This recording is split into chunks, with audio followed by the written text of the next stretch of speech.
Hello and welcome to The Hero Spouse. I'm Kenda Ruth, here to answer one of your questions about marriage and midlife crisis. Today we have Jacob. Jacob has a bomb drop of August 12th, 2022. That is just over a month ago, so this is a very new situation. He has a date of marriage of 2009.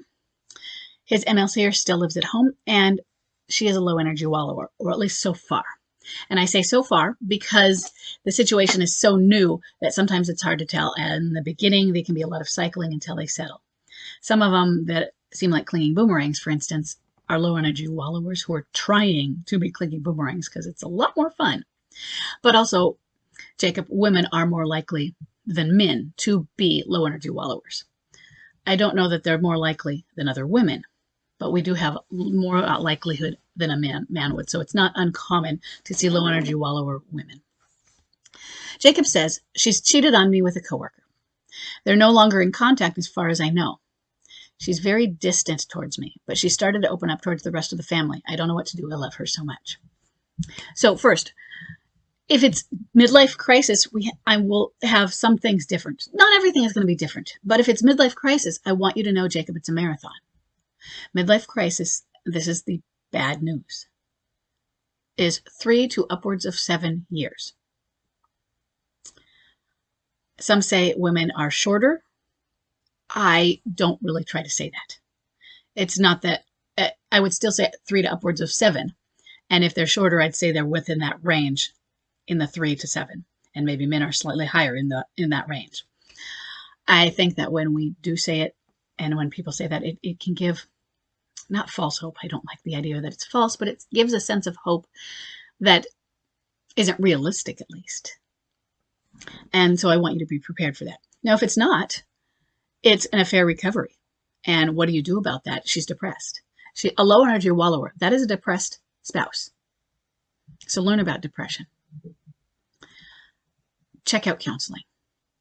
She's going to be very distant to you. She's feeling ashamed. They may no longer be in contact, but I want you to understand what it is to be in an affair and the pull, and that they end it and then it starts up again, or they don't really end it, or they think they can end it, but the withdrawals, they can't withstand it really. And so they can't handle, just like an alcoholic can't handle sobriety. It's the same kind of idea. So I want you to prepare for that because it's not another betrayal. You might feel that. It's not another bomb drop, even though you feel that. It's the same betrayal. And it doesn't mean, well, you couldn't give him up. He means more to me than you, or I don't mean enough to you. Think about when we say that to an addict, an alcoholic. You must love the bottle more than me. It's not like that. It's a chemical dependency.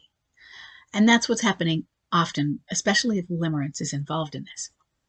Now, if she's in a midlife crisis, counseling may not do anything for her and help her. It's good for you. I think it gives you somebody to talk about, to explain. And if you can find a counselor who accepts the marriage as primary, rather than, oh, you should just do what you need to do to be happy, or you deserve better, you need to get rid of them. Somebody who believes in the marriage, because otherwise they might not promote the standing. And right now you're so raw, I would promote standing.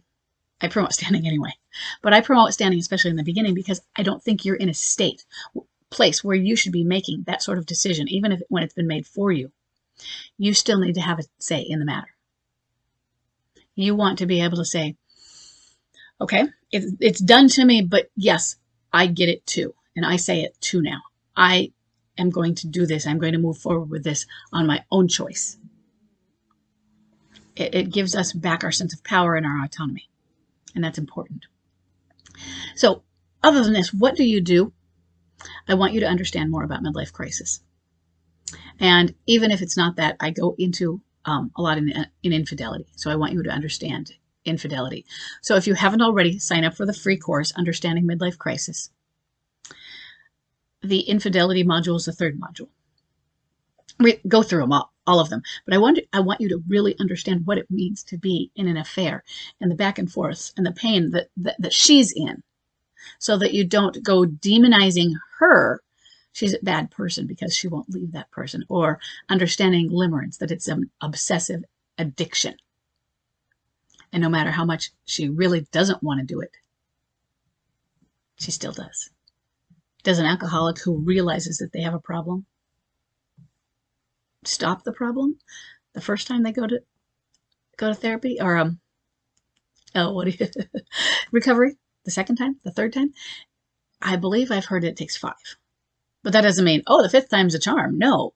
For some, maybe it takes 3. For some, maybe it takes 8. They have to be ready. And if it's a midlife crisis, 3 to upwards of 7 years.